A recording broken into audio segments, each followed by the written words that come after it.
Voltei de Sabará com esse livro de receitas e essa geleia de jabuticaba. Eu acabei me sentindo na obrigação moral de tentar fazer uma das receitas que está no caderno, né? Já que todas as receitas têm a jabuticaba como ingrediente principal. O que eu não levei em consideração é que essa geleia, ela seria pequena, ou ela seria pouca para qualquer coisa que eu quisesse fazer. Eu não vou conseguir fazer nenhuma receita que tá aqui, mas eu vou tentar adaptar, fazer uma outra coisa aqui. Eu não sei se vai ficar bom, se é uma combinação ok, mas eu vou tentar me esforçar e ver se vai dar certo isso aqui. Enquanto eu vou fazendo a receita, eu quero contar um pouco mais de como foi o dia em Sabará. A cidade ela fica a poucos quilômetros de Belo Horizonte, possui casarões, igrejas do século XVIII e é possível encontrar obras do mestre Aleijadinho. Como não fazíamos ideia do que tinha em Sabará, o primeiro objetivo foi encontrar um mapa da cidade.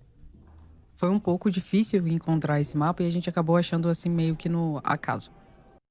E esse entre e sai nos casarões, encontramos o Teatro Municipal, também chamado de Casa da Ópera. Por lá encontramos a Cal, uma querida que nos ajudou a montar um roteiro dos lugares para visitar e nos contou mais sobre a história do teatro. Ativo, né? E o primeiro é de Ouro Preto. E que funciona, né? Que é muitos bem mais novos do que ele, nem se aí todo original da época. Aqui nós tivemos uma presença na Pedro I e na Pedro II também. Eles ficaram bem aqui, ó. E na época, cada camarote desse era de uma família importante.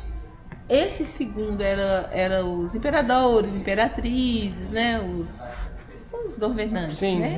E lá em cima os escravos. Chega daqui da frente pra você ter uma visão melhor. Lá em cima, ó, os escravos vinham para servir seus donos e até mesmo aplausos. Quando os donos queriam aplausos, eles faziam sinal para os escravos baterem palma, né? Porque eles usavam aquelas luvas, né? Aí não tiravam. E eles ficavam lá de cima feliz da vida. Lá de cima tem uma visão, dá umas fotos, gente, que eu vou falar com vocês, tá? Se fosse hoje, acho que eles iam querer trocar. E eles iam ficar lá em cima. na frente, o salão nobre, se vocês quiserem lá, vocês podem ir lá. Tá, a gente sobe. A hora que você chega lá, você senta, né? Vocês vão ver.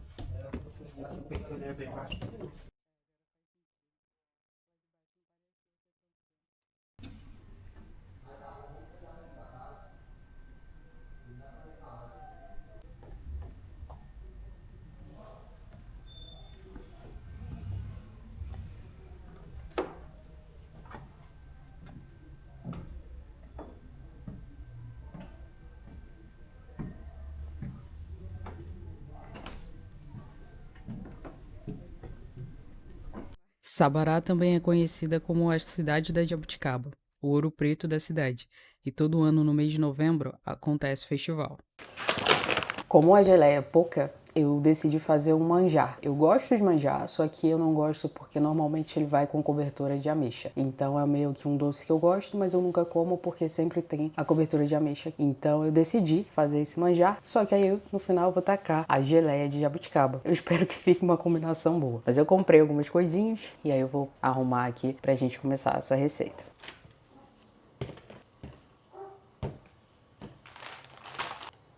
Eu nunca fiz manjar na vida, então vou reassistir aqui a receita que eu vi, só pra ter certeza que eu tô fazendo certo. Ah, e aqui ainda tá faltando maisena. Tá, tacar leite condensado, mistura tudo. É só eu tacar todos os ingredientes juntos em uma panela, misturar e depois levar ao forno. Então, fácil, né?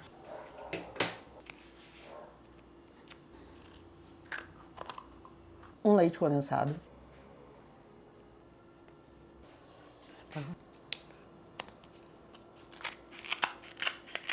Um creme de leite, 6 colheres de maisena,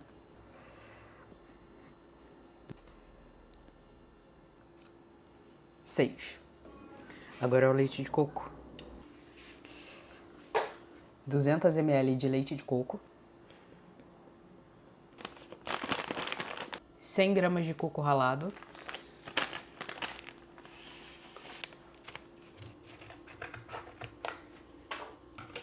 quero no lixo certinho. 1 litro de leite. Sabará me impressionou positivamente, embora seja uma cidade turística. A gente foi numa sexta-feira e estava tudo vazio, né? Então as pessoas estavam vivendo lá a vida delas normalmente e parecia que éramos os únicos turistas na cidade. Todos os lugares estavam vazios. Infelizmente tiveram algumas igrejas que estavam fechadas, então não deu para visitar por dentro. Por estar a pé, algumas igrejas elas acabaram ficando de fora do roteiro, né? Tem umas igrejas aqui que ficam um pouco mais distantes. E essas duas aqui, ó, essas duas igrejas aqui, o pessoal falou que era longe, né? Porque a gente estaria se concentrando aqui, né, nessa área. E essas duas aqui acabam ficando um pouco distantes. Então recomendaram que a gente pegasse um Uber que levasse até lá. Só que a princípio parece longe, principalmente quando você vai olhando assim, né, vendo onde que elas estão. Parece longe, mas não é tão longe assim. Então a gente conseguiu ir andando também super de boa, mas é isso. No total ali daquele dia, a gente andou 10 quilômetros e 800 metros. Então é um fato que você tem que considerar aí.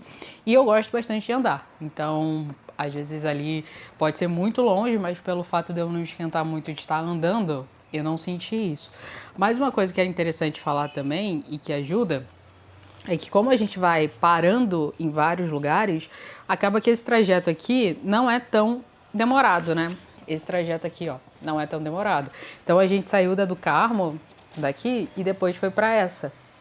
E aí, como já estava mais pertinho, eu nunca sei se está aparecendo aí ou não para vocês, mas como já estava mais próximo, aí foi de boa. Aí depois que você chega nessa para essa, como também já está mais próximo, aí fica tranquilo esse trajeto, né? Então foi isso aí que a gente fez. Agora é mexer, ainda com o fogo desligado.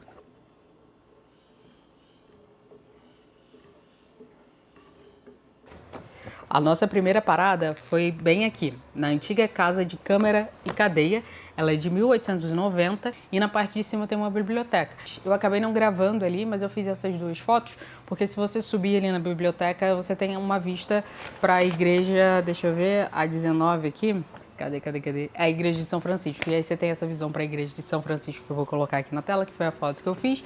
E tem uma vista bacana da cidade, então vale a pena conhecer por isso. E essa igreja de São Francisco ia ser a nossa próxima parada. Infelizmente ela estava fechada, mas a gente perguntou às senhoras que estavam ali na rua, né, se ia abrir. Elas falaram que sim e depois indicaram o nome de uma pessoa que morava numa rua ali do lado também. Ela falou, procura fulano, que fulano tem a chave, ele pode abrir para você. Mas aí a gente foi, não identificou esse lugar que ela falou pra gente e aí a gente resolveu ir embora. A gente ficou ali um tempo e depois resolveu ir embora. E o legal de fazer esses passeios a pé é que eu acho que traz uma experiência mais diferente, né? Porque você vai conhecendo ali a cidade, mal ou bem você também vai interagindo com as pessoas que moram ali, com os locais.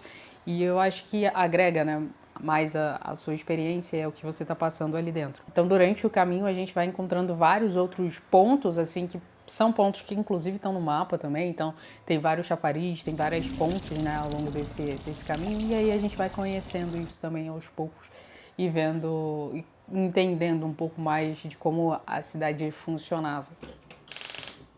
Almoçamos no restaurante Barroco, que inclusive foi indicado pela Cal. E eu sempre gosto de dar prioridade para esses restaurantes que os locais costumam indicar, né? Onde os locais comem, porque eu acredito que tem alguns segredinhos que a gente vai descobrindo quando tá lá, né? Por mais que eu planeje a viagem, já tenho uns restaurantes em mente, eu sempre busco esses locais também, porque saem boas indicações de lá. E esse restaurante eu achei o buffet dele bem simples, mas era uma comida mineira, bem gostosa, bem temperada. A gente foi super atendido também, com muita simpatia. E foi a primeira vez que eu experimentei o refrigerante Maticuro, que também é muito bom, gostei bastante. Inclusive, depois eu até trouxe para casa uma garrafinha. Podia ter trago mais garrafinhas? Podia, mas, enfim, foi o que deu para trazer. Pode ir. A gente tinha ido antes do almoço na igreja Nossa Senhora do Rosário, mas a gente acabou encontrando ela fechada. E aí, depois do almoço, a gente decidiu voltar na igreja do Rosário dos Homens Pretos. E dessa vez estava aberto e a gente foi recebida pela Dona Consolação. Ela falou que ela tinha saído para almoçar, foi por isso que a gente não encontrou ela lá. E também nos contou um pouco mais ali da história da igreja. É uma igreja que você também paga para entrar. Eu vou deixar aqui o valor na tela, porque não adianta eu ficar tentando lembrar tudo. E ela deixou a gente também bem à vontade para conhecer lá dentro, para andar. Então foi bem bacana, assim, né? De você entender. Eu acho que o mais legal, né, nessa história toda é, de fato, você ir ali e conhecer um pouco mais, né? Não só entrar na igreja e sair, mas tentar realmente saber e conhecer um pouco mais de como que aconteceu. E essa igreja eu achei muito curiosa a primeira vez que eu vi, porque eu falei, sabe, o que aconteceu aqui, né? Por que ela é desse jeito? Por que ela é tão diferente? Porque até então eu não tinha me dado conta de que aquilo não tinha terminado, né? Não era uma coisa terminada. E aí você tem esse paredão, você tem um portãozinho de grade e lá dentro uma casinha. E aí a gente fala, nossa, igreja pequena essa, né? E quando você vai andando pela lateral assim, né, você vê que a igreja cresce ali para trás. E aí quando a gente entra, a gente também percebe isso, né? Que a igreja é muito maior do que a gente consegue enxergar ali pelo lado de fora, olhando pela frente, né? Pelo menos eu não tive essa ideia de dimensão da igreja só olhando dessa forma mais frontal ali. Eu tive a Paraty há pouco tempo, inclusive tem vídeo aqui no canal, e a igreja que foi construída para os escravos e para os escravos frequentarem, ela é bem pequenininha, né? Assim, não é bem pequenininha, mas ela é pequena comparada com as outras. E essa daqui que eu tô falando, essa de Sabará, eu achei bem grande mesmo, principalmente comparado com a de Paraty, ela é realmente bem maior, assim.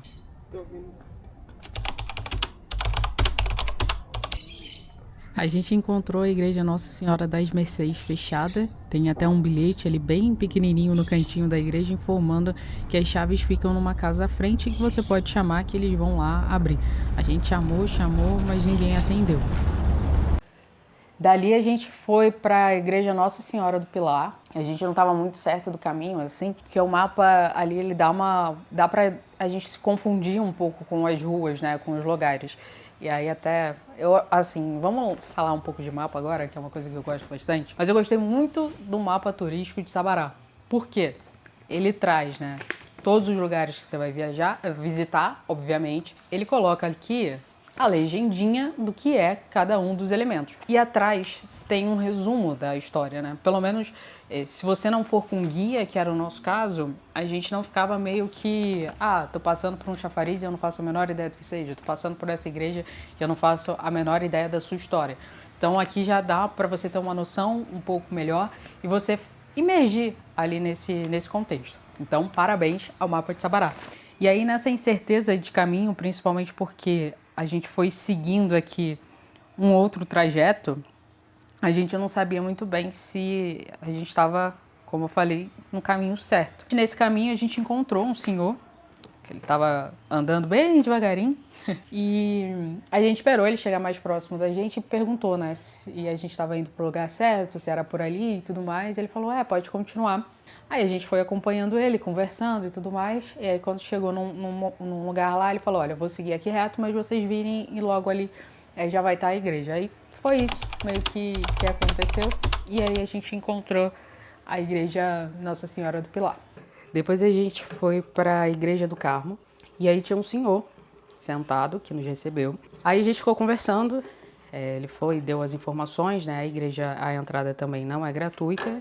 E nessa sala que ele tava, já tinha algumas coisas para ver. Ele foi nos orientando, fez questão que eu abrisse até uma gaveta gigante de madeira bem pesada, onde guardava as roupas dos padres, que, se eu não me engano, eram costuradas com fios de ouro. Inclusive tem uma peça lá, né, para você ver.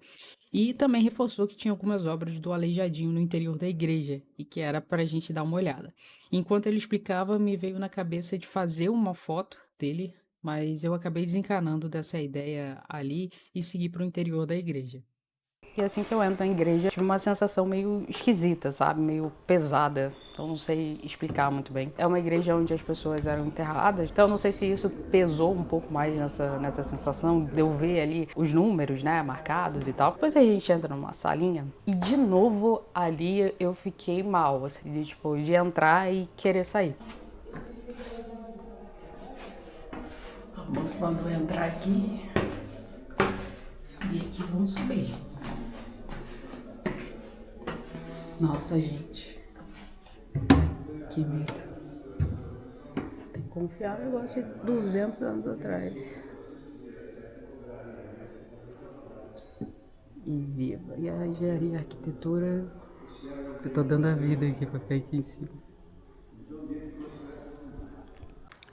A gente visitou toda a igreja, viu tudo, subi, tirei foto, fez o que tinha que fazer e a gente foi se despedir. E aí a gente se despediu, a gente então, né, falou os nossos nomes, assinou lá no livro, no caderninho e fomos embora pra parte da frente da igreja. E aí eu chego na frente da igreja, tiro 2 fotos, eu falei, ai, será que é loucura eu voltar lá e pedir pra tirar uma foto?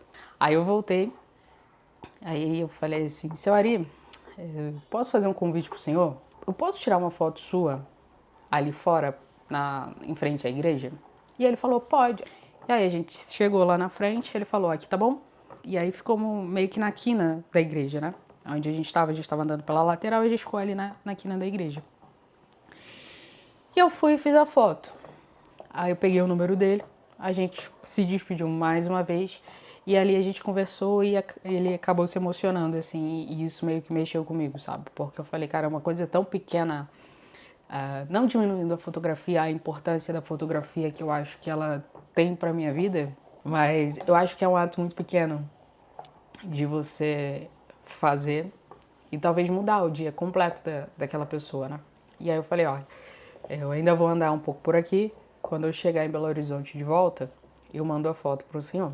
E quando a gente virou as costas, eu senti, parece que meu corpo... Sabe todo aquele peso que eu senti quando eu entrei na igreja? A sensação, assim, a sensação ruim, parece que tudo foi embora. E eu tava muito mais leve, inclusive, do que eu entrei.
Era o tanto que isso aqui não deve estar bom, não tá escrito. A vontade é já de comer aqui mesmo.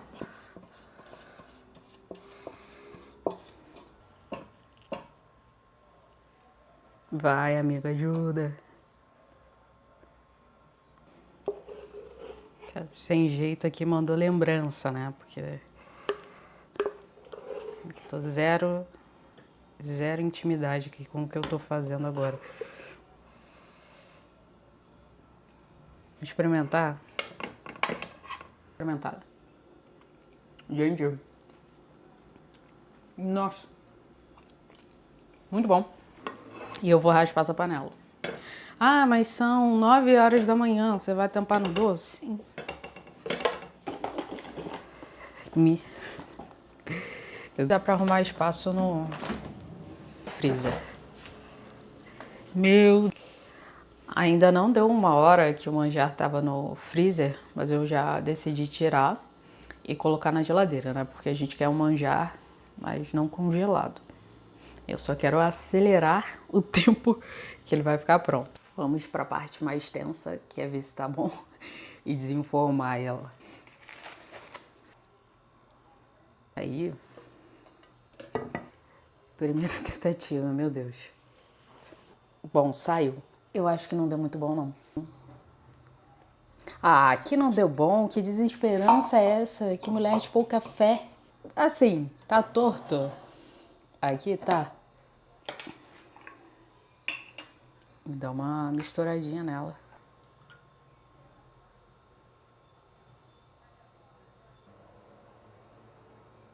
Eu vou experimentar, eu vou fazer assim, porque caso alguém não goste, pelo menos vai ter o outro lado lá pra comer com alguma coisa de outro sabor.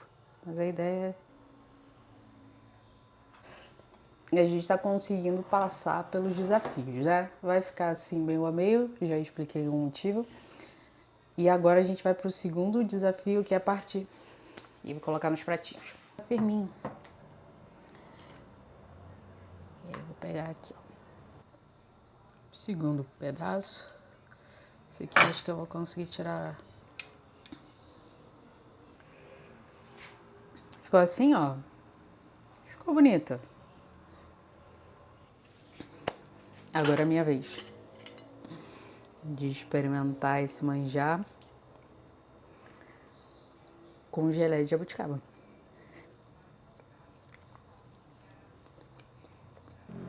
O manjar tá delicioso. Fato. Só que nessa mordida aqui que eu peguei, eu não senti tanto gosto de geleia. Então agora eu vou pegar a geleia pra dar uma equilibrada melhor nesses sabores.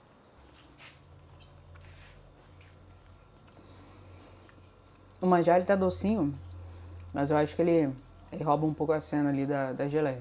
Então quando você tenta reequilibrar, você sente um pouquinho da acidez da geleia e aí vem a doçura do manjar ali.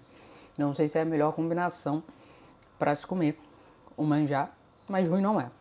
Meus pais decidiram que vão comer, então eu vou pegar o restinho da geleia e eu já vou tacar no manjar todo, porque meu medo era que, ficou ruim. Não ficou ruim. Eu não sei se vai ter cenas depois disso aqui, de sabará e tudo mais. Eu vou só saber disso na edição.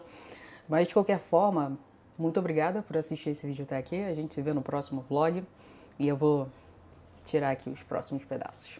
Cobri a outra parte, né? A gente já comeu parte dele, aí eu já cobri. E todo mundo aprovou, tá? Ninguém reclamou, então tá ótimo.